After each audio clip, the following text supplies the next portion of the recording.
ఓం శుక్లాంబరధరం విష్ణుం శశివర్ణం చతుర్భుజం ప్రసన్నవదనం ధ్యాయేత్ సర్వవిఘ్నోపశాంతయే నారాయణం నమస్కృత్య నరం చైవ నరోత్తమం దేవీం సరస్వతీం వ్యాసం తతో జయముదీరయేత్. గురుర్బ్రహ్మా గురుర్విష్ణు గురుర్దేవో మహేశ్వరః గురుః సాక్షాత్ పరం బ్రహ్మ తస్మై శ్రీ గురవే నమః. ఓం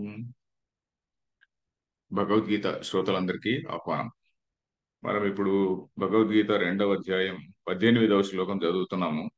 అంతవంత ఇమే దేహ నిత్యస్యోక్త శరీరిణ అనాశినో ప్రమేయస్య తస్మాద్ యుధ్యస్వ భారత అనే చదువుతున్నాము. దీనిలో మొట్టమొదటగా దేహం అంటే ఏమిటి, శరీరి అంటే ఏమిటి, వాటి గురించి దాని మీనింగ్స్, అసలు దేహం అనే దానికి గల దాని ఉత్పత్తి అర్థం ఏంటి, ఉత్పత్తి అంటే ఎటిమాలజికల్ మీనింగ్.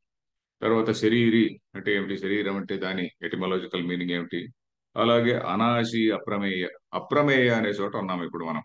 భాష్యం చదువుతున్నాము. శ్లోకం అంతా ఒకసారి చిన్న స్థూలంగా చెప్పుకోవడం జరిగింది. ఇప్పుడు అప్రమేయ అనే పదంలో ఉన్నాం, మధ్యలో భాష్యంలో ఉన్నాము. Srinivas will read out. అప్రమేయస్య న ప్రమేయస్య ప్రత్యక్షాది ప్రమాణై అపరిచ్ఛేద్యస్య ఇత్యర్థః. అప్రమేయస్య న ప్రమేయస్య ప్రత్యక్షాదిప్రమాణైః అపరిచ్ఛేద్యస్య ఇత్యర్థః. ఇది కూడా కొంచెం సూక్ష్మంగా ఎక్స్ప్లెయిన్ చేశా.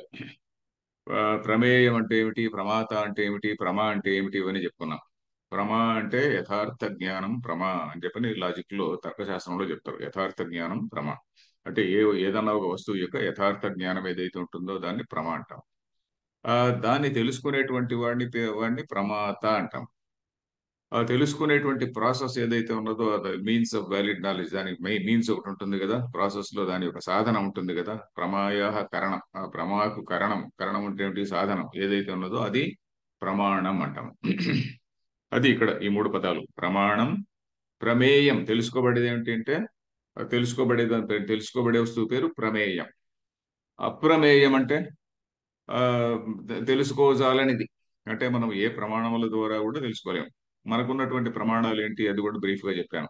ప్రత్యక్షము కంటితో చూసేది, అనుమానం అనేటువంటిది ఒకటి, ఉపమానం అనేటువంటిది ఒకటి. ఉపమానం అంటే ఒక ఆవును చూస్తాము, ఇంకో సిమిలర్ దానికి ఇంకోటి ఏదో సంథింగ్, ఆవు కాకుండా ఇంకొక సంథింగ్ సిమిలర్ ఉంటే, ఓ ఇది సంథింగ్ లైక్ ఆవు లాగానే ఉంది అని చెప్పని అంటాం, ఉపమానం అంటాము.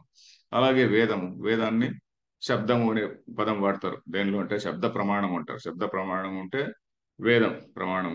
అనుమాన ఆగమ శబ్ద అని చెప్పని అంటారు కదా. అలాగే అనుపలబ్ధి అనే ఒక ప్రమాణం ఉన్నది. అంటే ఇక్కడ ఒక ఘటం ఏదో ఫలానా చోట లేదు, అది ఫలానా వస్తువు లేదు అనేటువంటిది కూడా ఒక ప్రమాణం అని. అలాగే అర్థాపత్తి అని ఒక ప్రమాణం చెప్పా. ఒకడు బాగా బాగా పుష్టిగా ఉంటాడు, పగలంతా ఎప్పుడు కూడా పొద్దున్న నుంచి రాత్రి వరకు కూడా ఎప్పుడు తిన్నట్టు కనపడదు. సో ఆ రాత్రి ఎప్పుడో అర్ధరాత్రి ఎప్పుడో తింటాడు అని, అది అర్థాపత్తి. అర్థము ఆపత్తి అంటే అర్థము ఇట్ కమ్స్ డౌన్ అని, ఆ అర్థం ఆ విధంగా సంభవిస్తుంది అని. సో ఇట్లాంటివన్నీ ప్రమాణాలు ఉన్నాయి కదా. కొంతమంది ఒక ప్రమాణాన్ని ఒప్పుకుంటారు, కొంతమంది రెండు ప్రమాణాలను ఒప్పుకుంటారు, కొంతమంది మూడింటిని ఒప్పుకుంటారు. ఈ విధంగా అవన్నీ రకరకాలుగా ఉన్నాయి. కానీ వేదాంతులు మాత్రం 6 ప్రమాణాలను ఒప్పుకుంటారు. నేను ఇప్పుడు ఇందాక చెప్పినటువంటి 6 ప్రమాణాలను కూడా చెప్పుకుంటారు. తర్వాత ఇప్పుడు ప్రమేయం అంటే ఏమిటి, ప్రమాణముల చేత తెలుసుకోగలిగినటువంటి దాన్ని ప్రమేయం అంటాం. అప్రమేయం అంటే ఏమిటి, ఏ ప్రమాణముల చేత కూడా తెలియబడినటువంటిది అని. సో ఇక్కడ అప్రమేయస్య న ప్రమేయస్య ప్రత్యక్షాది ప్రమాణై అపరిచ్ఛేద్యస్య, ప్రత్యక్షము మొదలైనటువంటి ప్రమాణముల చేత అపరిచ్ఛేద్యం అంటున్నాడు. పరిచ్ఛేద్యం అంటే ఏమిటి, పరిచ్ఛేద అంటే ఒక సెక్షన్. ప్రథమ పరిచ్ఛేద, ద్వితీయ పరిచ్ఛేద అని అప్పుడప్పుడు పాత పుస్తకాల్లో చూస్తుంటాం. సంస్కృత పుస్తకాలు చూస్తే చాప్టర్ చాప్టర్ చాప్టర్ చాప్టర్ అని, అంటే ఒక బ్రేక్ బ్రేక్ బ్రేక్ బ్రేక్ అనమాట. సో పరిచ్ఛేదం అంటే ఒక ఘటములో ఆకాశం ఎలాగైతే పరిచ్ఛిన్నమైందో, పరిచ్ఛిన్నం అంటే దానిలో ఉన్నట్టుగా కనిపిస్తున్నది. సో ఆ విధంగా ఒక సెక్షన్ లాగా ఆ, ఇది ఫలానా అని చూపడానికి వీలు కానటువంటిది అనమాట. ఇది ఫలానా అని చెప్పని చూపడానికి వీలు కానటువంటి, చూపడానికి వీలయ్యేది పరిచ్ఛేద్యం. అపరిచ్ఛేద్యం అంటే చూపడానికి అలా వీలు కానటువంటి దాన్ని అపరిచ్ఛేద్యం అంటాం. సో అపరిచ్ఛేద్యసి ఇత్యర్థః. అంటే ఇక్కడ ఒక శబ్దం వస్తుంది, ఇక్కడ ఒక క్వశ్చన్ వస్తుంది. మరి వేదం అనేది ఒకటి ఉంది కదండి, ప్రమాణం అనేది ఒకటి ఉంది. వేదం అనేది శృతి ప్రమాణం అంటాం కదా, వేదాన్ని శృతి అంటాం. శబ్ద అనేటువంటి పదం ఇక్కడ, ఆగమం అనేటువంటి కూడా ఒక యూసేజ్ లో ఉంది. ఎందుకంటే పతంజలి యోగ సూత్రాల్లో ఒక సూత్రం ఉంది, ప్రత్యక్షానుమానాగమ ప్రమాణాని అని. పతంజలి యోగులు యోగ శాస్త్రంలో యోగా స్కూల్ అనండి, లేకుంటే యోగా స్కూల్ ఆఫ్ ఫిలాసఫీ, దానిలో ఆ, మూడు ప్రమాణాలను అంగీకరిస్తారు: ప్రత్యక్షము, అనుమానము, ఆగమము. ఆగమం అంటే వేదం, శృతి. ప్రత్యక్ష అనుమానాగమ ప్రమాణాని అని సో వాళ్ళు అనేది. సో ఇక్కడ ఆ, ఆ, ఈ డిఫరెంట్ వర్డ్స్ ఆగమం అనేటువంటిది ఒకటి, శృతి ప్రమాణం అంటాము, వేదం అంటాము, శబ్ద ప్రమాణం అంటాము. శబ్ద ప్రమాణం అంటే ఇదనమాట, ఏది వేదం. సో ఇక్కడ ఒక ప్రశ్న ఉంది, ఏమిటి? నను ఆగమేన ఆత్మా పరిచ్ఛిద్యతే ప్రత్యక్షాదినాచ పూర్వం. నన్ను ఆగమేన ఆత్మ పరిచ్ఛిద్యతే ప్రత్యక్షాదినా చ పూర్వం. ఓకే, నను అంటే ఇది ప్రశ్న. ఆగమేన, ఆగమేన అంటే వేదం, శాస్త్రం ఏదో ఉంది కదండి, శాస్త్రం ఉండేది అందుకే కదా ఆత్మ ఏమిటి అనాత్మ ఏమిటి అని చెప్పడానికే కదా ఆత్మ ఉండేది. దాని చేత ఆత్మ తెలియబడుతుంది కదా, వేద ఇష్ట సర్వైరకమేవ వేద్య అని చెప్పని, వేదముల ద్వారానే తెలుసుకోవాలి అని చెప్పని అన్నది ఉన్నది కదా. ఆత్మ పరిచ్ఛిద్యతే, తెలియబడుతుంది కదా. అంతేకాకుండా ప్రత్యక్షాదినాశ అంటే పూర్వమే, పూర్వం పూర్వం ఉండే ప్రత్యక్షాదుల చేత నిరూపింపబడి ఉంది కదా. అంటే మానస ప్రత్యక్షం, యోగులు ఇలాంటి వాళ్ళకి ఓ ఆత్మను సాక్షాత్కరించుకున్నాడు అంటాం. సాక్షాత్కరించుకోవడం అంటే ఏంటి?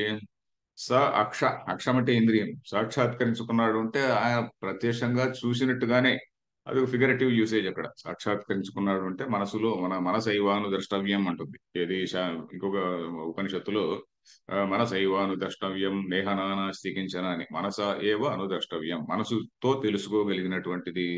మనసుతో తెలుసుకునేది కూడా ప్రత్యక్షమే కదండి, మన మానస ప్రత్యక్షం అంటాం నేను. అది ఇంద్రియముల చేత తెలియబడకపోవచ్చు కానీ మనసు చేత తెలియబడుతుంది కదా, అది మానస ప్రత్యక్షం. మనసు కూడా ఒక ఇంద్రియం అని చెప్పని గీతలో, అక్కడ గీతలోను ఇంకా కొన్ని చోట్ల ఆ విధంగా చెప్తారు. మనసు ఇంద్రియమా కాదా అనే దాని గురించి ఒక చిన్న చర్చ, ఇది ఇక్కడ లేదనుకోండి.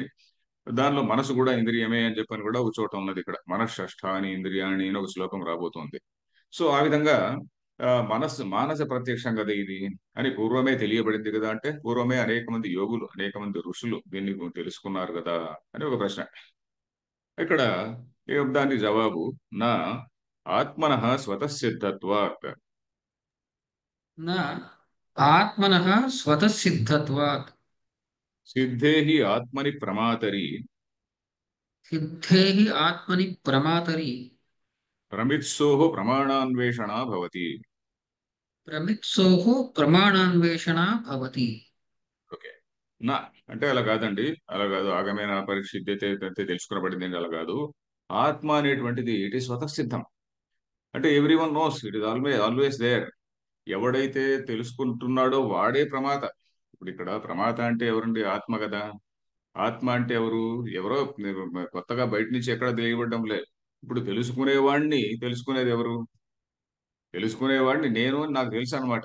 తెలుసుకునేవాడు నేను, ఈ ఆబ్జెక్ట్ అనేదాన్ని నేను చూస్తున్నాను. తెలుసుకునేవాడిని మరి తెలుసుకునేది ఎవరు? అదే ఉపనిషత్తు వాక్యం కూడా ఒకటి ఉంది, విజ్ఞాతారం అరే కేన విజానీయాత్ అని ఆనందగిరి వ్యాఖ్యలో ఆయన కోట్ చేస్తాడు. విజ్ఞాతారం అరే కేన విజానీయాత్. విజ్ఞాత అంటే ఎవడైతే తెలుసుకుంటాడో దాన్ని తెలుసుకోవడం ఎలాగా? ఇప్పుడు నేను విజ్ఞాత అనేటువంటి వాడి ప్రత్యక్షం కావచ్చు, మరొకటి కావచ్చు, మానస ప్రత్యక్షం కావచ్చు, శ్రోత్ర ప్రత్యక్షం కావచ్చు, మరి ఇంకోటి ఇదేంటి ఘ్రాణ ప్రత్యక్షం కావచ్చు, ఏదైనా కావచ్చు. ఈ ఐదు ఇంద్రియములు కావచ్చు, మనసుతో కావచ్చు, ఏదో విధంగా వీడు తెలుసుకునేటువంటి వాడు ఉన్నాడు. బట్ ఇప్పుడు తెలుసుకునేటువంటి వాడు ఎవడు? ఇప్పుడు నేను అనేటువంటి స్ఫురణ మన ఆత్మ చైతన్యంలోనే కదా ఉండేది. అది ఇక్కడ అంటున్నాడు అనమాట. ఆత్మనః స్వతసిద్ధత్వాత్. ఆత్మ అనేటువంటిది అది ముందునే, అది ఎవిడెన్స్, సెల్ఫ్ ఎవిడెంట్ అన్నమాట, అది ఆల్రెడీ ఉన్నది. ఎందుకంటే ఆత్మ అనేటువంటిది అన్ని ప్రమాణాల కంటే నేను తెలుసుకునేవాడు ఉన్నప్పుడే అప్పుడు ప్రమాణం అనేటువంటిది పిక్చర్ లేకొస్తుంది. ఇప్పుడు తెలుసుకునేవాడు ఉన్నప్పుడే కదా ప్రమాణం అనేది పిక్చర్ లేకొస్తుంది. తెలుసుకునేవాడు లేకుంటే ప్రమాణం అనేది పిక్చర్ లేకు రాదు కదా. So that is what is the point. ఇంకో నెక్స్ట్ లైన్, సిద్ధే, అది కూడా చదివాం కదా. సిద్ధేహి ఆత్మని ప్రమాతరి. ఇదంతా సతీ సప్తమి అంటారు. ఈ పదాలన్నీ కూడా గ్రామర్ తెలిసినటువంటి వాళ్ళకి తెలిసి ఉంటుంది. సిద్ధేహి ప్రమాతరి, ప్రమాత అనేటువంటి శబ్దం ఉంది కదా, ప్రమాతృ అనేటువంటిది శబ్దం ఉంటుంది. ప్రమాత అనేటువంటిది ప్రాతిపదికలోకి వస్తుంది. ప్రమాతరి అనేది ఏమవుతుంది? ఆ సప్తమి అవుతుంది. దీన్ని సతీ సప్తమి. పూర్తి వాక్యం ఎలా చెప్పుకోవచ్చు అంటే, సిద్ధేహి ఆత్మని సిద్ధేహి ఆత్మ ప్రమాతరి ఆత్మని సిద్ధే సతి అని చెప్పుకోవాల్సి వస్తుంది. ప్రమాతరి ఆత్మని సిద్ధే సతి అంటే తెలుసుకునేటువంటి ఒక ఆత్మ అనేటువంటి వాడు ఉన్నప్పుడే అని తెలుసుకునేటువంటి ఒక ఆత్మ అనేటువంటిది ఉన్నప్పుడే కదా ప్రమాణముల గురించి అన్వేషణ మనకు వస్తుంది అని ఇక్కడ విషయం. సిద్ధేహి ఆత్మని ప్రమాతరి. ఎందుకంటే ఈ ప్రమాణాలన్నిటికంటే ముందుగా ప్రమాత అనేటువంటి వాడు ఒకడు ఉండాలి. ఇప్పుడు suppose I want to know something, ఏదో ఒక విషయాన్ని తెలుసుకోవాలి. నేను ఉంటే కదా దాన్ని తెలుసుకునేది. నేనే లేకుంటే ప్రమాత ఏం తెలుసుకోవడానికి వీల్లేదు కదా. సో నేనున్నాను అనేటువంటి భావన నాకు మొట్టమొదటి ఉంది. నేనున్నాను, నేను దీన్ని తెలుసుకోవాలి అనుకుంటున్నాను అని. సిద్ధేహి ఆత్మని ప్రమాతరి ప్రమిత్సోహో. ప్రమిత్సోహ అనేది మరి ఇంకో కొత్త పదం. ప్రమిత్సు అంటే ఏమిటి? ప్రమాత అనే ఒక పదం విన్నాం కదండి. ప్రమాత అని అంటే ఏమిటి? తెలుసుకునేటువంటి వాడు ప్రమాత. తెలుసుకోవాలని కోరేవాడు ప్రమిత్సుహు. బుభుక్షుహు అంటాం అనుకోండి. బుభుక్ష. బుభుక్షుహు అంటే తినాలి అని కోరేటువంటి వాడు. ఇంకేదో సంథింగ్, చికీర్షుహు అంటాం అనుకోండి. చికీర్షుర్ దుస్తరం మోహ. చికీర్షుహు అంటే ఏదో పని చేయాలని కోరుకునేటువంటి వాడు. దీనికి ప్రమిత్సుహు ప్రమాత అనేటువంటి ప్రమాణము.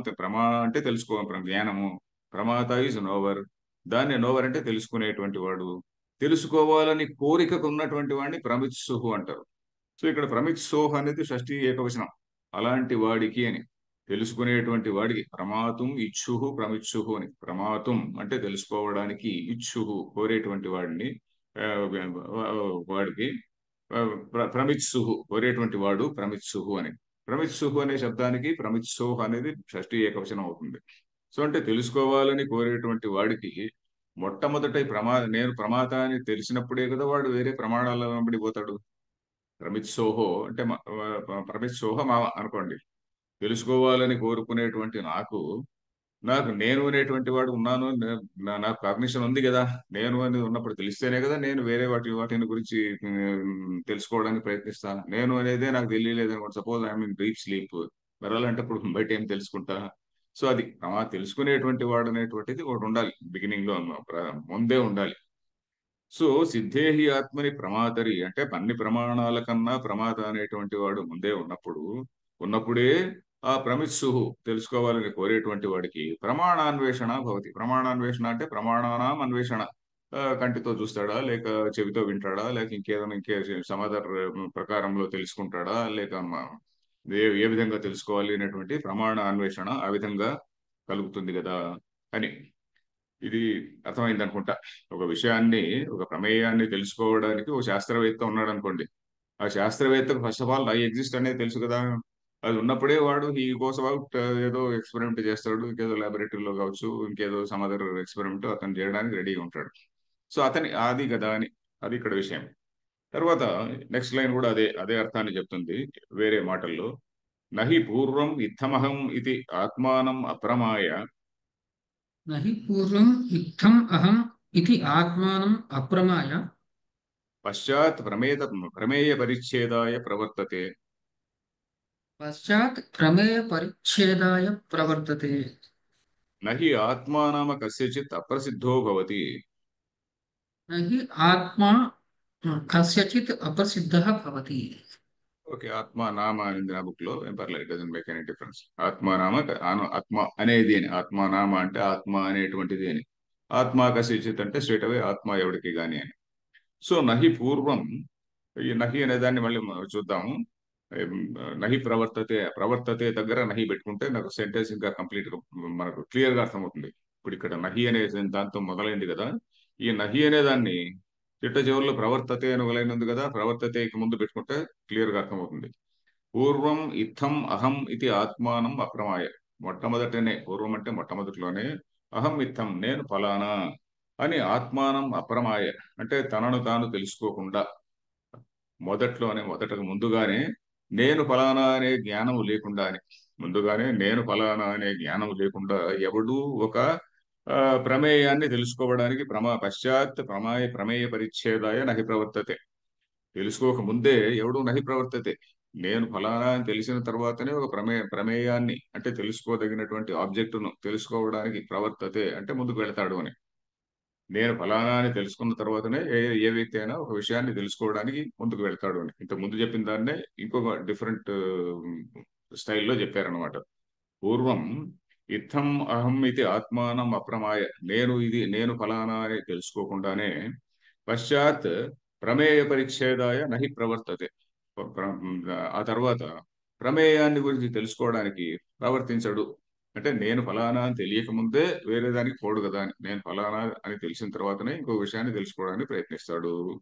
నహి ఆత్మానామ కస్యచిత్ అప్రసిద్ధో భవతి. ఆత్మ అనేటువంటిది ఎవడికి కూడా అప్రసిద్ధమేం కాదు. ఆత్మ అంటే నేను నేను నేను అనేటువంటి స్ఫురణ, నేను లేను అని ఎవడు కూడా అనడు కదండి.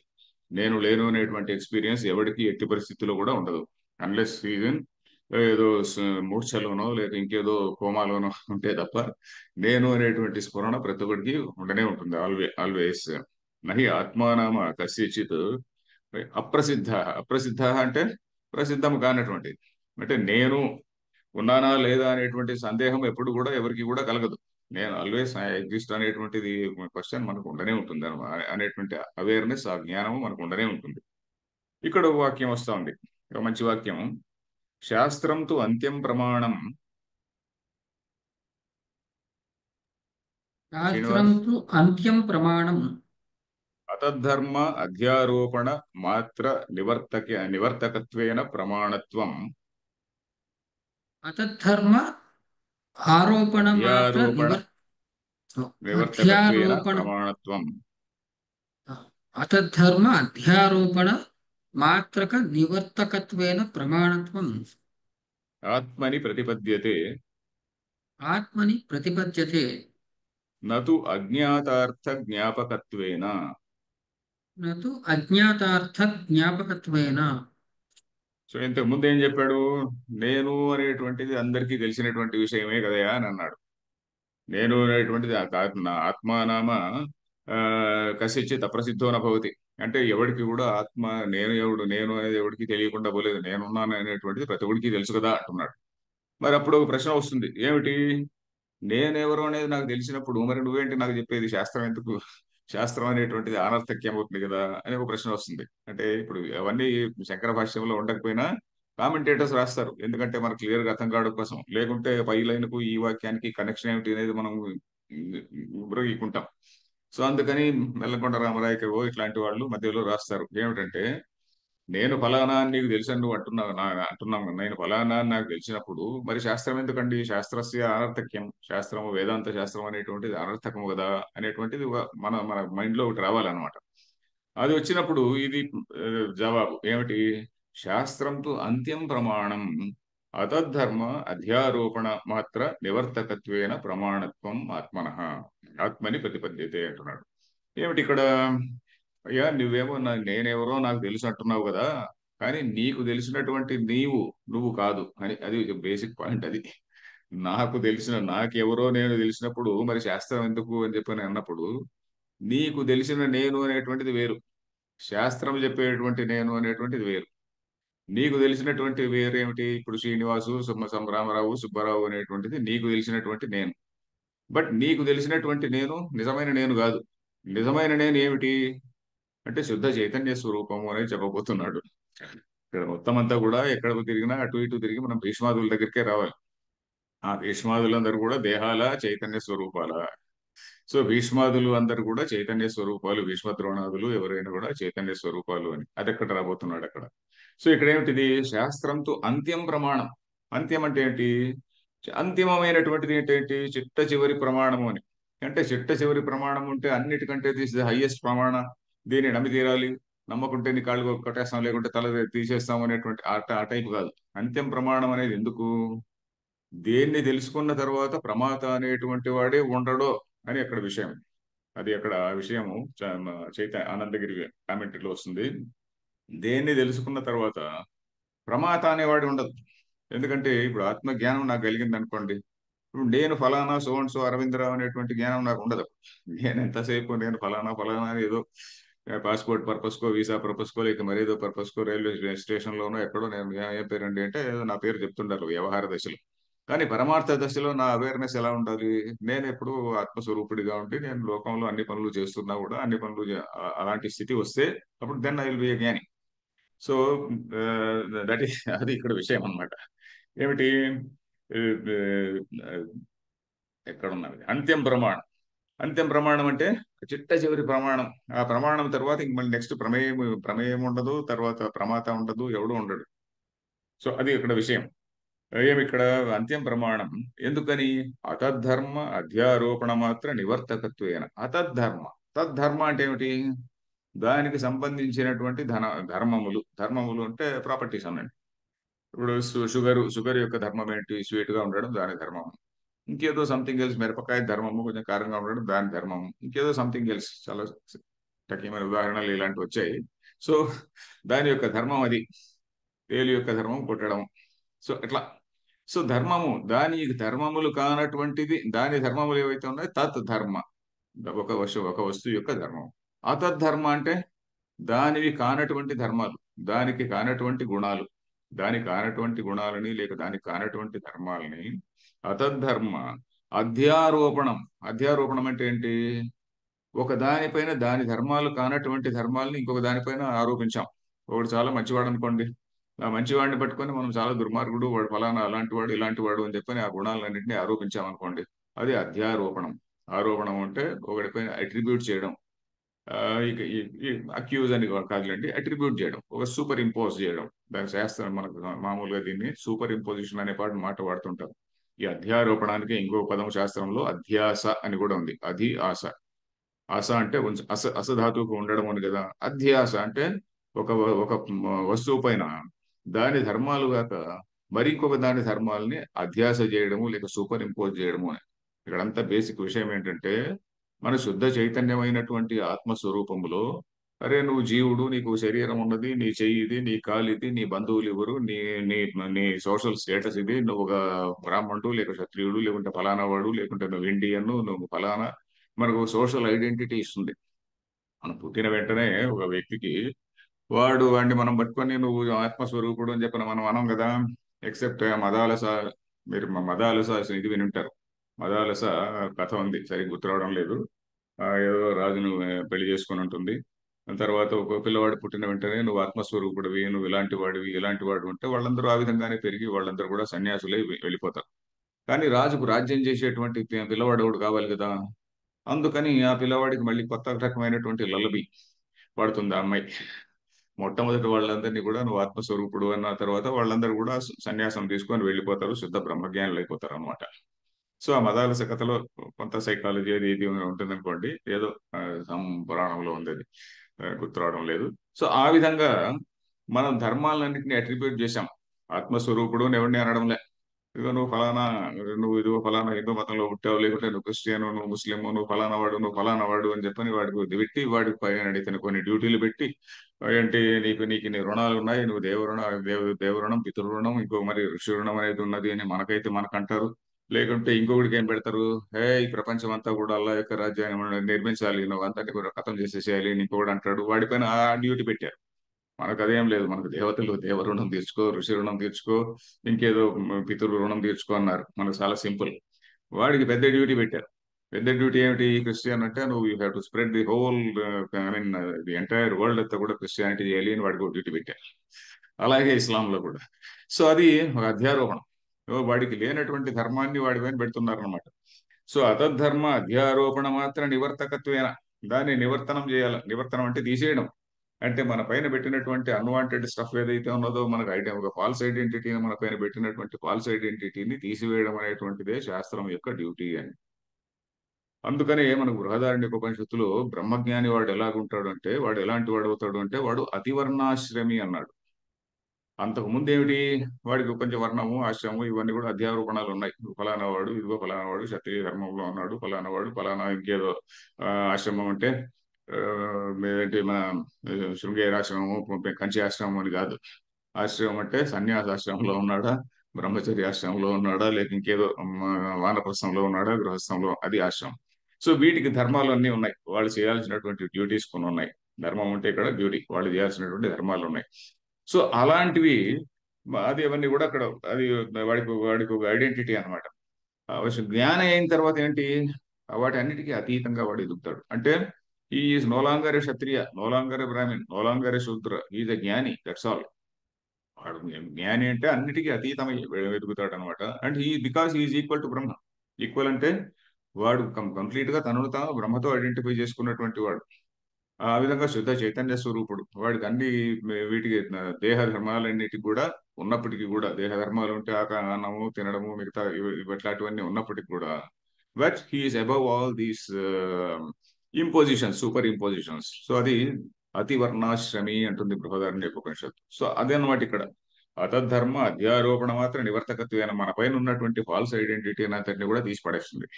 తీసి పడేస్తే ఓ ఐఎమ్ ఫ్రీ బీయింగ్ అని. అందుకనే శుక మహర్షి ఆ విధంగా ఫ్రీగా వెళ్ళిపోతుంటాడు. సో ఫ్రీ బీయింగ్ మాత్ర నివర్తకత్వైన ప్రమాణత్వం, దీని యొక్క ప్రమాణత్వం. ప్రమాణత్వం అంటే ప్రమాణంగా ఉండడం అనేటువంటిది ప్రమాణత్వం. హిందుత్వం లాగా మంచి హిందువుగా ఉండడం హిందుత్వం. ఇప్పుడు ఈ కాలంలో హిందుత్వం అంటే ఒక పెద్ద పదం, చెడ్డ పదం అయిపోయిందండి. అది హిందుత్వం గురించి కూడా మంచి హిందువుగా ఉండడం హిందుత్వం కదండి. ఇప్పుడు అమాయకుడిగా ఉండడం అమాయకత్వం.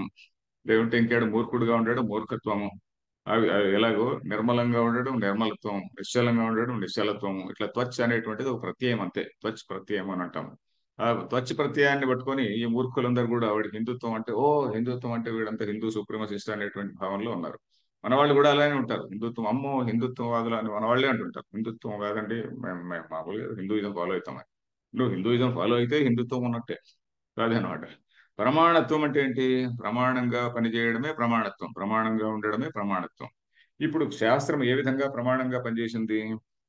శాస్త్రం హౌ ఇట్ హ్యాస్ ఆపరేటెడ్ అంటే మన పైన ఉన్నటువంటి సూపర్ ఇంపోజిషన్స్ అన్ని తీసివేయడం అనేటువంటి పద్ధతిలో శాస్త్రం అది పనిచేసింది. అందువల్ల అది ప్రమాణమైంది అనమాట. సో శాస్త్రస్య ప్రమాణకత్వం, ప్రమాణత్వం, ఆ విధంగా శాస్త్రం అది ప్రమాణమైంది. ఏమిటి? నీకు ఇది వరకు ఉన్నటువంటి ఐడెంటిటీని తీసి పడేసి కొత్త ఐడెంటిటీని ఇచ్చింది. అది ఇక్కడ ఆ, ప్రమాణ ప్రమాణత్వం ఆత్మని ప్రతిపద్యతే. ప్రతిపద్యతే అంటే ఆత్మ ఎందుకు కుదురుతుంది, ప్రతిపద్యతే కుదురుతుంది. నతు అజ్ఞాతార్థ జ్ఞాపకత్వేన. కొత్తగా మనకు తెలియనిది ఏదో చెప్పడం లేదు. మనకు కొత్తగా లేనటువంటి దాన్ని చెప్పడం లేదు, ఉన్నటువంటి దాన్నే చెప్తుంది. కొత్తగా మనకు లేనటువంటిది ఏదో తెచ్చి పెట్టడం లేదు. లేకుంటే నువ్వు ఫలానా పని చేయి, ఫలానా ఇది చేయాలి ఇది పని చెప్పడం లేదు. నీ యొక్క అసలు స్వరూపం ఏంటో చూపిస్తుంది. మొత్తం అంతా కూడా నీ పైన ఉన్నటువంటి ఆల్ ఇంపోజిషన్స్ అన్ని తీసి పడేసి నీ ఆత్మస్వరూపం ఏంటో నీకు తెలుపుతుంది. నాతో అజ్ఞాతార్థ జ్ఞాపకత్వేన. మనకి ఇదివరకు ఆ, అంటే నాకు ఇదివరకు నా నేచర్ తెలియదు కదండి అంటే ఆ సెన్స్ లో అయితే చెప్పుకోవచ్చు. ఇదివరకు నా నేచర్ నాకు తెలియదు కదా, ఇప్పుడు తెలిసింది కదా అట్లా కాదు. అజ్ఞాతార్థ జ్ఞాపకత్వేన అంటే ఇదివరకు కూడా నువ్వు బ్రహ్మస్వరూపుడే, అంతేగాని కొత్త విషయం ఏం చెప్పడం లేదు. ఉన్నదే నువ్వు మర్చిపోయినటువంటి దాన్ని గుర్తు చేస్తూ ఉంది అంతే. శాస్త్రంతో జ్ఞాపకం అనే పదం కూడా వస్తుంది. ఇప్పుడు నువ్వు కొత్తగా ఏదో చెప్పడం లేదు, నీకు ఇంకేదో కొత్త ఇంపోజిషన్ ఇవ్వడం లేదు. నీ అసలు పరిస్థితిని నీకు జ్ఞాపకం చేస్తూ ఉన్నది. తర్వాత ప్రమాణత్వం ఆత్మధిపతి పద్ధతి అనేది అజ్ఞాతార్థ జ్ఞాపకత్వేన. Okay, next line. తథాచ శృతి तथा च श्रुतिः యత్ సాక్షాద్ అపరోక్షాత్ బ్రహ్మ య ఆత్మా సర్వాంతరః ఇది. यत् साक्षात् अपरोक्षात् ब्रह्म य आत्मा सर्वान्तरः इति। తథాచ శృతి, అందువల్లనే శృతి ఇలా అంటుంది. ఏమిటి? యత్ సాక్షాత్ అపరోక్షాత్ బ్రహ్మ. అపరోక్షాత్ అనేది ఇక్కడ పంచమి కాదు, ప్రథమ విభక్తిలో చెప్పుకోవాలి. యత్ సాక్షాత్ అపరోక్షం బ్రహ్మ.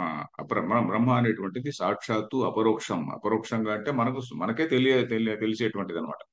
మనకి అతద్ధర్మాధ్యారోపణం అంతా వెళ్ళిపోయిన తర్వాత మనకు నేరుగా తెలిసేది అరే నా స్వరూపం ఇది అనేటువంటిది మనకు తెలుస్తుంది. ఇప్పుడు నేను ఇందాక ఒక పదాన్ని వాడాను. ఏమిటంటే శాస్త్రము జ్ఞాపకము అనేటువంటి పదాన్ని వాడాను. జ్ఞాపకం అంటే మనకు గుర్తు చేస్తుంది, అరే ఇది నువ్వు మర్చిపోయినావా, నీ ఐడెంటిటీ నువ్వు మర్చిపోయావు, దిస్ ఈజ్ యువర్ ఐడెంటిటీ అని. ఏదో బోర్న్ ఐడెంటిటీలోనో సినిమాల్లో ఉన్నట్టుగా నీ ఐడెంటిటీ ఇది అని చెప్పని వాడికి చూపిస్తుంది అనమాట. సో ఆ, అది ఇక్కడ ప్రమాణం అనేటువంటి, సారీ, ప్రమాణం కాదు, ఆ, ప్ర- జ్ఞాపకం. జ్ఞాపకం అనేటువంటి దాన్ని నా మైండ్ సినిమాలకి డైవర్ట్ కావడం వల్ల జ్ఞాపకం అంటే ఏంటి, జ్ఞప్తి చేస్తున్నది అనమాట. ఆ పదం కూడా మనకు భాష్యంలో రాబోతున్నది.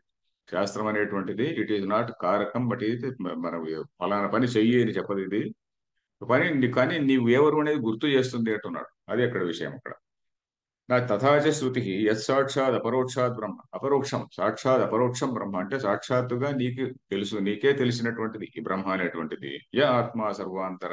అన్ని జీవుల్లో అన్ని ప్రాణుల్లో ఉండేటువంటి ఈ ఆత్మ అనేటువంటిది సర్వాంతర అంటే సర్వేషు భూతేషు అంతర. సర్వేషు భూతేషు అంతర్యామి రూపేణ యస్ తిష్టతి. అది అన్ని భూతములలో కూడా అంతర్యామిగా అంటాం. అంతర్యామి అంటే లోపల ఉండి మనల్ని అన్ని కార్యాలు చేసేట్టుగా ఎనేబుల్ చేస్తూ ఉంది అంతే. మళ్ళీ ఫలానా కార్యం చేయి, ఫలానా కార్యం చేయి అని చెప్పదు. మనల్ని just enabling. If you want to do good job, it enables. If you want to do bad job, it enables. So ఆ విధంగా. తర్వాత యస్మాదేవం నిత్యః అవిక్రియః చ ఆత్మ అవిక్రియశ్చ ఆత్మ యస్మాత్ ఏవం నిత్యః అవిక్రియశ్చ ఆత్మా తస్మాద్ యుధ్యస్వ తస్మాత్ యుధ్యస్వ యుద్ధాత్ ఉపరమం మా కార్షీః ఇత్యర్థః. యుద్ధాత్ ఉపరమం మా కార్షీః ఇత్యర్థః.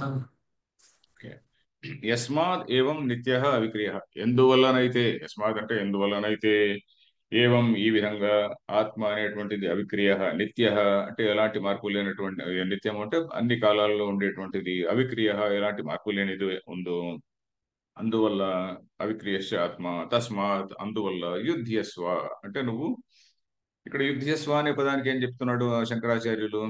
యుద్ధం చెయ్యి అని చెప్పని కృష్ణుడు ప్రేరేపించినట్టు కాదు. అక్కడ కాంటెక్స్ట్ ని బట్టి మనం అర్థం చేసుకోవాలి. తస్మాత్ యుద్ధస్వ అంటే ఇంతసేపు యుద్ధానికి రెడీ అయ్యి వచ్చావా, యుద్ధానికి రెడీ అయ్యి వచ్చి నువ్వు ఇప్పుడు ఏదో కన్ఫ్యూషన్ లో పడ్డావు, నీ డ్యూటీ నువ్వు చెయ్యి అని అక్కడ ఇక్కడ ఈ కాంటెక్స్ట్ లో. అంతేగాని యుద్ధం చేయమని మొట్టమొదటి నుంచి శ్రీకృష్ణుడే ప్రేరేపించాలి. శ్రీకృష్ణుడిని వీళ్ళే పిలిచారు, వీళ్ళే ఆయన దూతగా పంపించారు, వీళ్ళే మాకు 5 ఏళ్ళు ఇవ్వండి అని చెప్పని పంపించారు, వీళ్ళే అన్ని చేశారు కదా. యుద్ధానికి వీళ్ళే మొత్తం అంతా కూడా మా 7 అక్షౌహిణుల సైన్యాన్ని ప్రోగు చేసుకున్నారు. సో ఇవన్నీ చేశారు కదా. సో అలాంటి అర్జునుడిని యుద్ధేశ్వ అంటే నువ్వు ఇప్పుడు యుద్ధం చెయ్యని ఈయన ప్రేరేపించడం లేదు. ఇది ఒక పెద్ద కన్ఫ్యూషన్ మనకందరికి కూడా. ఆ, మేధావులకు కూడా అనుకునేది ఏంటంటే అర్జునుడు ఏంటో పాపం ఆయన నాకు యుద్ధం వద్దని చెప్పానంటే శ్రీకృష్ణుడు యుద్ధం చేయమన్నాడు అని చెప్పాను. శ్రీకృష్ణుడు చెప్పినటువంటిది ఇట్ ఏ యూనివర్సల్ ఇన్స్ట్రక్షన్. నీ ధర్మాన్ని నువ్వు చెయ్యి అని అంతే, యుద్ధం చెయ్యి అని కాదు. నీ ధర్మాన్ని నువ్వు చెయ్యి. నువ్వు ఇప్పుడు if you are a Brahmin you be like a good Brahmin, if you are a Kshatriya be a good Kshatriya, if you are so and so you do a good so and so, if you are a servant you do your job quite well. అంతే. ఆయన చెప్పి నీ ధర్మం ఏదైతే ఉన్నదో దాన్ని సరిగా చెయ్యి అని చెప్పని అంటున్నాడు అంతే. సో ఇక్కడ యుద్ధాత్ ఉపరమం మా కార్షి అంటే యుద్ధం నుంచి విరమించవద్దు. ఉపరమణం అంటే విరమించడం, యుద్ధం నుంచి విరమించవద్దు అని చెప్పని. ఇక్కడ శంకరాచార్యుల యొక్క దూరదృష్టి మనకు తెలుస్తుంది నెక్స్ట్ లైన్ లో. ఎందుకంటే ఇప్పుడు ఈ కాలం మేధావులందరూ కూడా చిత్ర విచిత్రంగా వ్యాఖ్యానిస్తారని చెప్పని ఆయన బహుశా గ్రహించాడు. ఎందుకంటే నార్మల్ గా యుద్ధం ఏదో యుద్ధం చేయమన్నాడు అని చెప్పి యుద్ధస్వ యుద్ధం చేయని చెప్పని రాసి రాసి ఉండొచ్చు కదా. యుద్ధాద్ ఉపరమం మా కార్షి ఆ కాంటెక్స్ట్ ను సరిగ్గా అర్థం చేసుకున్నాడు ఆయన. అర్థం చేసుకొని ఇక్కడ ఆయన ప్రేరేపించడం లేదండి, యుద్ధం లేక ప్రేరేపించడం లేదు. కేవలము ఇది వరకునే సన్నద్ధుడై యుద్ధానికి సన్నద్ధుడై వచ్చి ఇప్పుడు కన్ఫ్యూజన్ లో పడినందుకు ఆ కన్ఫ్యూజన్ ను తీసేస్తున్నాడు అంతే అని చెప్పని చెప్పబోతున్నాడు. ఇక్కడ నెక్స్ట్ లైన్, నహి అత్ర యుద్ధ కర్తవ్యత విధీయతే. నహి అత్ర యుద్ధ కర్తవ్యత విధీయతే. యుద్ధే యుద్ధే ప్రవృత్త ఏవ హి అసౌ యుద్ధే ప్రవృత్త ఏవ హి అసౌ శోకమోహ ప్రతిబద్ధ తూష్ణీం ఆస్తే శోకమోహ ప్రతిబద్ధః తూష్ణీం ఆస్తే. తస్య కర్తవ్య ప్రతిబంధ అపనయన మాత్రం భగవతా క్రియతే. తస్య కర్తవ్య ప్రతిబంధ అపనయన మాత్రం భగవతా క్రియతే. తస్మాద్ యుధ్యస్వ ఇది అనువాద మాత్రం న విధి. తస్మాత్ యుధ్యస్వ ఇది అనువాద మాత్రం న విధిః. విధి అంటే ఏమిటి? నువ్వు ఈ పని చేసి తీరాలి అనేటువంటిది విధి. విధి అనేటువంటిది మామూలుగా మీమాంసా శాస్త్రంలో వచ్చేటువంటి పదం ఇది. విధి, నిషేధము ఇట్లాంటి పదాలు వస్తుంటాయి. మీమాంసా శాస్త్రం యొక్క బేసిక్స్ కూడా మనకు తెలిసింటే కొంచెం మంచిదండి. ఎందుకంటే మీమాంసా శాస్త్రం అనేటువంటిది దాన్ని వాక్య శాస్త్రం అంటారు. వాక్య శాస్త్రం అంటే ఒక వాక్యానికి మనం ఒకానొక సందర్భంలో ఏ విధమైనటువంటి అర్థం తీసుకోవాలి అని. ఎందుకంటే శంకరాచార్యుల వారు మీమాంసక మతాన్ని ఖండించాడు అని చెప్పి మనం అందరూ అంటున్నాం. మీమాంస మతాన్ని ఎక్కడ ఖండించాడు? ఆ రిచువల్స్ ఇట్లాంటివే ప్రధానము, రిచువల్స్ ద్వారానే నీకు మోక్షం అనే దాన్ని ఖండించాడు అంతే. అంతేగాని మీమాంసా శాస్త్రం యొక్క మెథడాలజీ ఉంటుంది, ఆ మెథడాలజీని ఖండించలే. ఏ శాస్త్రంలోనైనా ఒక మెథడాలజీ కూడా ఒకటి ఉంటుంది కదా. మీమాంసా శాస్త్రం యొక్క మెథడాలజీని ఫుల్ గా అడాప్ట్ చేసుకున్నారు, దానిలో ఏం లేదు. ఎందుకంటే మీమాంసా శాస్త్రంలో ఒక వాక్యానికి ఏ విధంగా అర్థం చెప్పాలి అని చెప్పని కొన్ని రూల్స్ ఉన్నాయి, అవన్నీ కూడా ఫాలో అవుతున్నారు. ఎక్కడ ఖండించారు మీమాంసకులు? ఖండించినారు అంటే రిచువల్స్ ను వద్దనలేదు, అది కూడా రిచువల్స్ వద్దనలే. Rituals have a place. Rituals అంటే ఇప్పుడు కర్మలు అవి ఉన్నాయి కదండి, యజ్ఞాలు యాగాలు అవన్నీ ఉన్నాయి కదా, దాని ద్వారానే మోక్షము అని చెప్పని వాళ్ళు అంటారు. దాని ద్వారా మోక్షం కాదంటే నీకు జ్ఞానం వల్ల మోక్షం అనేటువంటి దట్ ఇస్ ఓన్లీ డిఫరెన్స్. అది మెయిన్ గా మనం గుర్తు పెట్టుకోవాల్సింది. శంకరాచార్యులు రిచువల్స్ ఖండించాడు. నేను ఇక రేపు ఈ రోజు నుంచి నేను దేవుడి పూజ చేయను, గుడికి పోను అని చెప్పని మనం అనుకుంటే చాలా చాలా అజ్ఞానం అది. మనం చేయాల్సినటువంటి పనులన్నీ చేస్తూనే ఉండాలి. That is because of discipline. Because ఈ కర్మలన్నీ ఎందుకు చెప్పాయి, ఒక మనిషిలో ఒక డిసిప్లిన్ పట్టుకురావడానికి చెప్పారు, అంతేగాని ఏదో పూజారులు 10 పైసలు రూపాయలు రావడానికో లేక ఇంకెవరికో ఇంకేదో రావడానికో కాదు. మనలో ఉన్నటువంటి ఆ, ఏంటివి, లోభి, లోభ ప్రవృత్తి పోవడానికి. వాడికి ఏవో 10 రూపాయలు దానం చేయమని ఎందుకన్నారు? మనలో ఉన్నటువంటి లోభ ప్రవృత్తి పోవాలి. ఉం? మనలో కొంతమైన అంతో ఎంతో కొంచెం దాన గుణం రావాలి, అంతో ఎంతో కొంచెం సత్వగుణం రావాలి అనేటువంటి ఉద్దేశంతో కొన్ని కొన్ని పెట్టారు. ఇంకో ఫలానా సందర్భంలో ఈ దానం చేయి, ఫలానా సందర్భంలో ఇంకోటి ఇదో ఒక పూజ చేయి. ఉం? సో దీనివల్ల మనకు చిత్తశుద్ధి అనేటువంటిది వస్తుందని ముందు చదువుకున్నాం ఇదివరకు కర్మల వల్ల. సో కర్మ అనేటువంటిది ఇట్ హ్యాజ్ ఎ ప్లేస్, దాన్ని ఖండించలేదు. బట్ దాని ద్వారా మోక్షం అనేటువంటిది తప్పునైనా అది కాదు. బట్ నీ ఆ కర్మ వల్ల చిత్తశుద్ధిని పొంది దాని తర్వాత నువ్వు మళ్ళీ శాస్త్రం అనేటువంటి లెవెల్కి రావాలి అని అక్కడ విషయం. సో నహి అత్ర యుద్ధ కర్తవ్యత విధీయతే. యుద్ధం చేయాలి అనేటువంటి ఒక కర్తవ్యత, కర్తవ్యం అంటే చేయదగినటువంటి విషయం. కర్తవ్యత అంటే ఏమిటి? దాన్ని ఇంకొక అనదర్ ఫామ్ లో, అబ్స్ట్రాక్ట్ ఫామ్ లో పెడుతున్నాడు. కర్తవ్యత నా విధీయతే అంటే ఆ కర్తవ్యతను విధించడం లేదు. నా విధీయతే అంటే విధించడం లేదు. విధించడం అంటే ఇన్స్ట్రక్ట్ చేయడం లేదు, నువ్వు యుద్ధం చేసి తీరాలి అని చెప్పి ఈ కృష్ణ ఈజ్ నాట్ ఇన్స్ట్రక్టింగ్ అని. నా యుద్ధ కర్తవ్యత నా విధీయతే. యుద్ధే ప్రవృత్త ఏవ హి అసౌ. అసౌ అంటే ఇతను ఎవరు? అర్జునుడు. యుద్ధే ప్రవృత్త ఏవ, ఆల్రెడీ యుద్ధానికి సన్నద్ధుడై వచ్చాడు. శోకమోహ ప్రతిబద్ధ. సడన్ గా అక్కడ అందరినీ చూసిన తర్వాత శోకంలో మోహంలో పడ్డాడు. శోకంలో మోహంలో ప్రతిబద్ధ. శోకేన మోహేన చ. శోకమోహ ప్రతిబద్ధ అంటే శోకేన చ మోహేన చ ప్రతిబద్ధ. కాళ్ళకి బంధాల్లాగా అయిపోయినాయి. ఏది? శోకము మోహం అనేటువంటిది ఈయన ముందు కాళ్ళ బంధం అంటాం చూడండి, ప్రతిబద్ధ. ఆ వాటి చేత ప్రతిబంధములు, శోకము మోహము అనేటువంటిది ప్రతిబంధములు అంటే ఒక సంఖ్యలలాగా పట్టేసుకున్నాయి అతన్ని. ప్రతిబద్ధ శోకేన మోహేన చ. శోకము మోహముల చేత బద్ధుడై తూష్ణీ మాస్తే, గాంధీవం కింద పట్టేసి కూర్చున్నాడు. అలాంటి వాడికి అలాంటి అర్జునుడికి కర్తవ్య ప్రతిబంధ అపనయన మాత్రం భగవతా క్రియతే. కర్తవ్యానికి ప్రతిబంధం ఏదైతే ఉన్నదో ఆ ప్రతిబంధాన్ని మాత్రం తీసేయడం కృష్ణుడు చేసినటువంటి పని. అంతేగాని నువ్వు యుద్ధం చేయాల్సిందే అక్కడ విధించడం లేదు. నువ్వు ఈ ఫలానా ఉద్దేశంతో వచ్చావయా, that is the right thing. అంతేగాని నువ్వు నీ కర్తవ్యాన్ని మర్చిపోయి ఈ శోకం చేత మోహం చేత పట్టుబడ్డ ఆ రెండు నిన్ను పట్టేశాయి, నీకు బంధాలుగా, కాళ్ళకు బంధాలుగా ఉన్నాయి. ఆ బంధాలను మాత్రం, ఆ సంఖ్యలను మాత్రం దిగొట్టాడు. శోకము మోహం అనేటువంటి సంఖ్యలను కృష్ణుడు దిగొట్టాడు అంతే. అదే మాట అంటున్నాడు. కర్తవ్య ప్రతిబంధ అపనయనం. అపనయనం అంటే తొలగించడం. ఆ ప్రతిబంధాలని తొలగించడం మాత్రమే ఇది ఆ, భగవత క్రియతే. భగవత అంటే భగవంతుని చేత ఈ విధంగా చేయబడినది అని. క్రియతే చేయబడినది. తస్మాత్ యుద్ధస్వ ఇది అనువాద మాత్రం. యుద్ధస్వ, తస్మాత్ యుద్ధస్వ భారత అంటే కృష్ణుడు ఏదో యుద్ధానికి ప్రేరేపిస్తున్నాడు అనేది లోట్ అంటాం. యుద్ధస్వ అంటే you have to do. Lot అంటే ఓ ఆజ్ఞ. ఆ విధంగా తీసుకోకూడదు ఇది. ఈ సందర్భంలో యుద్ధస్వ అంటే ఇది అర్థం. యుద్ధస్వ ఇది అనువాద మాత్రం. సరే సరే చేయవా తినవయా అంటాము చూడండి. ఏదో పని చేస్తున్నాడు, మధ్యలో ఏదో మానేశాడు.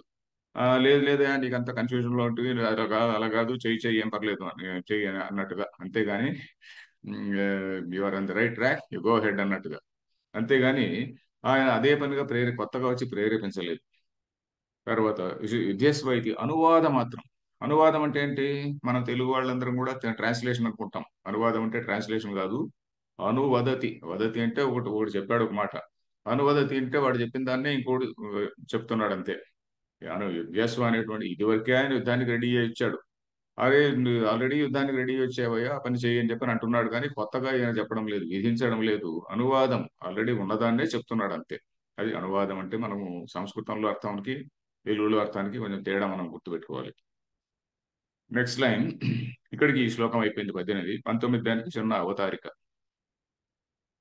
శోకమోహాది సంసార కారణ నివృత్త్యర్థం శోకమోహాది సంసార కారణ నివృత్త్యర్థం గీతాశాస్త్రం గీతాశాస్త్రం ప్రవర్తకమితి. న ప్రవర్తకం ఇది. ఏతస్య అర్థస్య సాక్షిభూతే एतस्य अर्थस्य साक्षीभूते ऋषौ आनिनाय भगवान्. రుచౌ ఆనినాయ భగవాన్. ఓకే, ఇక్కడ శోకమోహాది సంసార కారణం. సంసారానికి కారణం ఏంటండి? సంసారం అంటే ఏంటి? భార్య పిల్లలని కాదు. సంసరణం అంటే తిరగడం, జనన మరణ చక్రంలో తిరగడం. అంటే మనం ఏదో కర్మలు చేస్తుంటాము, ఆ కర్మల వల్ల మళ్ళీ పుడుతుంటాము, మళ్ళీ కర్మఫలాన్ని అనుభవించడానికి మళ్ళీ కొన్ని కర్మలు చేస్తాం. So we are in that cycle. So అది సంసారం అంటే సంసరణం, తిరుగుతూ ఉండడం.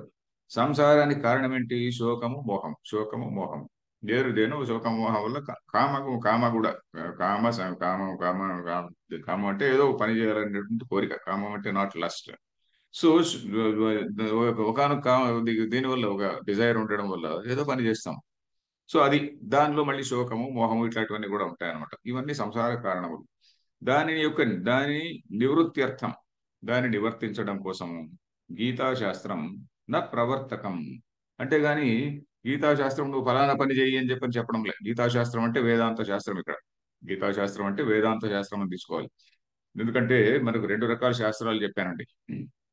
ఒకటి ధర్మశాస్త్రము, ఇంకోటి వేదాంత శాస్త్రం. ధర్మశాస్త్రం ఏంటి? నువ్వు ఈ పని చేయాలి, పొద్దున్న లేచినప్పటి నుంచి నువ్వు ఈ పని చేయాలి, 6 గంటలకంతా నువ్వు సంధ్యావందనం చేయాలి, ఇంకేదో సమ్ అదర్ టైంలో నువ్వు ఇంకో పని చేయాలి, ఇట్లాంటివన్నీ కూడా అది విధిస్తుంది. చెయ్యి చెయ్యి చెయ్యి చెయ్యి అంటుంది. ధర్మశాస్త్రం అనేటువంటిది పొద్దున్న నుంచి రాత్రి వరకు మనిషిని బిజీగా పెడుతుందండి. మన వాళ్ళందరూ ఎప్పుడు కూడా కన్ఫ్యూజన్ లో లేరు. మనకి ఇప్పుడు దీనిలో ఇప్పుడు కూడా మోడర్న్ లైఫ్ లో ప్రాబ్లం అంతా ఏంటంటే పొద్దున్న నుంచి ఏం ఏం చేయాలో తెలియదు. ఒకడు కూడా జాబ్లెస్ ఉన్నాడు అనుకోండి, లేకుంటే ఇంకేదో సంథింగ్ ఎల్స్ ఉన్నాడు అనుకోండి, రిటైర్ అయ్యాడు అనుకోండి, వాడికి ఏం చేయాలో తెలియదు, పిచ్చి పెట్టిపోతుంది వాడికి. సో అలా కాకుండా మన శాస్త్రం ఏం చెప్తుంది? పొద్దున్న నుంచి సాయంత్రం వరకు విధించింది, వాడికి కర్మలు విధించింది. నువ్వు ఈ పని చేయి, నువ్వు ఈ పని చేయి, ఈ పని చేయి, నువ్వు ఇది చదువు అది చదువు అని చెప్పిన కర్మలు విధించింది ధర్మశాస్త్రం. సో మనం ధర్మశాస్త్రాన్ని ఫాలో అయితే మనకి ఎప్పుడు కూడా వాట్ నెక్స్ట్ ఏం చేయాలి, ఏం చేయాలి, సాయంత్రం ఏం చేయాలి, రాత్రికి ఏం చేయాలి అనేటువంటి మనకు ఇదే రాదు. సో ధర్మశాస్త్రం అనేటువంటిది నువ్వు ఇది చెయ్యి చెయ్యి చెయ్యి అని చెప్పింది. శాస్తి శాస్త్రం అని చెప్పాను. శాస్త్రం అంటే శాసిస్తుంది, నువ్వు ఈ పని చేయాలి అని శాసిస్తుంది.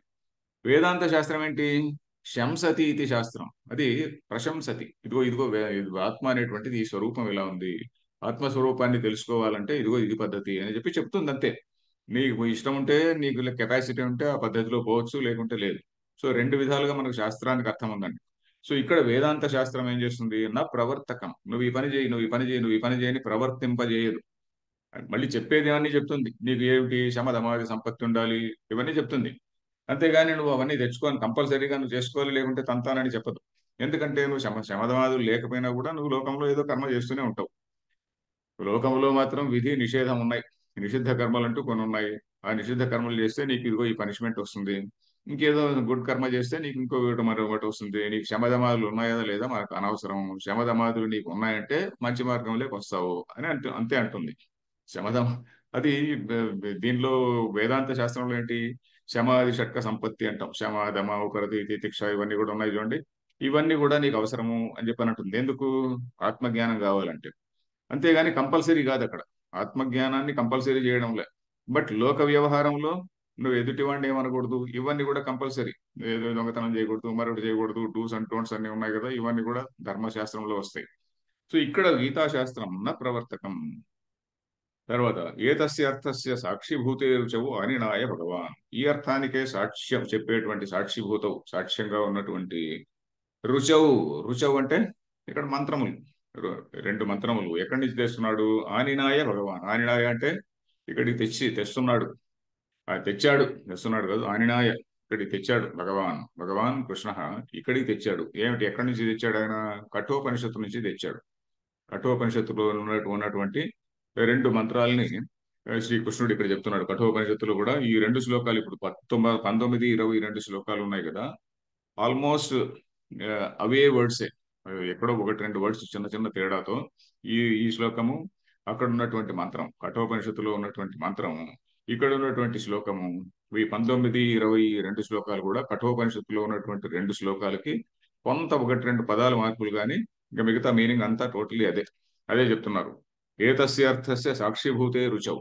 సాక్షిభూతములైనటువంటి రెండు రుక్కులను భగవంతుడు అంటే శ్రీకృష్ణుడు ఆయన ఎక్కడికి తెచ్చాడు. తెచ్చాడు అంటే ఉదాహరిస్తున్నాడు, మన ఎదురుగా ఉదాహరించాడు అని.